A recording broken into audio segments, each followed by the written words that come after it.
Ken Trahan with Lenny Vangilder. It's our first NBC Bank Weekend Review, brought to you by First NBC Bank with 35 locations throughout Southeast Louisiana and the Florida Panhandle. That's First NBC Bank, proud sponsor of SportsNola.com.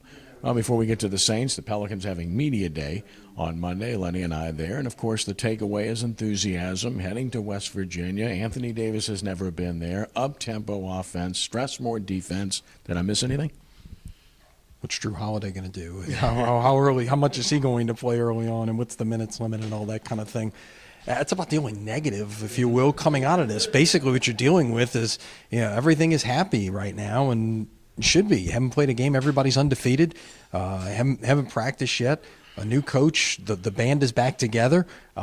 There's no reason not to be optimistic. It's just a matter of how much this team can go forward after what they achieved a year ago. Tyreek Evans is a point guard. As we said all along, he's going to start at that position.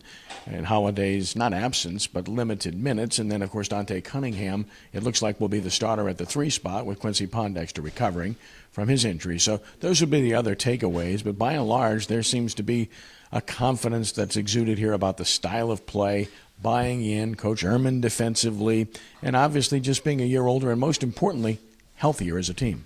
I think so, and that's the other thing, is trying to be able to stay healthy, not just be healthy, but then stay healthy. As Alvin Gentry alluded to in his comments, one of the keys for Golden State winning the NBA title a year ago is they were able to stay healthy pretty much the entire season. As for the New Orleans Saints, a gallant effort, but one that fell short at Carolina, 27-22. The positives, obviously the play of Luke McCown, who was simply outstanding. Couldn't play much better than he played. Even the interception at the end wasn't a bad throw.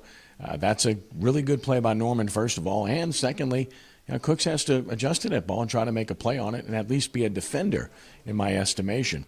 The negatives, obviously, they couldn't run the ball well enough, and defensively they couldn't get off the field enough and really struggled to contend with Greg Olsen, who should have been the focal point of their defensive efforts given their lack of wide receivers. You would think so. And the one thing that is concerning to me going forward is just what you're doing in terms of defending the pass. The pass rush, and then on the back end, how those things are being defended. Because right now, you look at what quarterbacks are doing to the Saints the first 3 weeks, they're basically shredding this defense right now. No quarterback has had lower than a 114 passer rating in 3 games against the Saints this year. LSU, they got to win. I guess you can start there. Leonard Fournette obviously took care of business for them, and they won the game at Syracuse, and I guess that's enough said.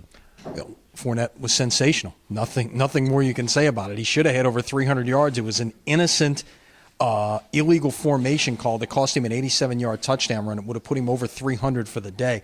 He was incredible and continues to be. And let's see. The question now is, when is he going to break the single-game rushing record? I saw an amazing stat this morning. In the history of the Southeastern Conference, did you know that no back has ever rushed for 2,000 yards in a season? I did not know that, especially with the great backs in this league. No doubt. And you got Herschel and Bo and such, and just to name a couple. But he's right on pace. He's leading the nation in rushing right now at over 200 yards a game, over 210 yards a game. You would think he's got a terrific shot at doing that if he could stay healthy and keep up with it. And, of course, Tulane did not play this past weekend. They're back in action against Central Florida Saturday morning at Yeoman Stadium. Central Florida lost again to South Carolina. This is a real opportunity for the Green Wave to get back to 2-2. Yeah, a big shot. It's an 11 o'clock game. By the way, we should mention LSU's game next week at South Carolina. If you don't like those 11 o'clock kickoffs, sorry, it's another 11 a.m. kickoff at South Carolina a week from Saturday. So plan your Saturdays accordingly. A couple of early kicks, one for Tulane this week, one for LSU next week. And finally, high school football and the Hannon Classic. Among those games, the Great American Rivalry game with Holy Cross and Jesuit live on WHNO TV 20 and, of course, on Sports NOLA as well. As good as it gets right there. The oldest rivalry in Louisiana. They've played every year for 93 years now.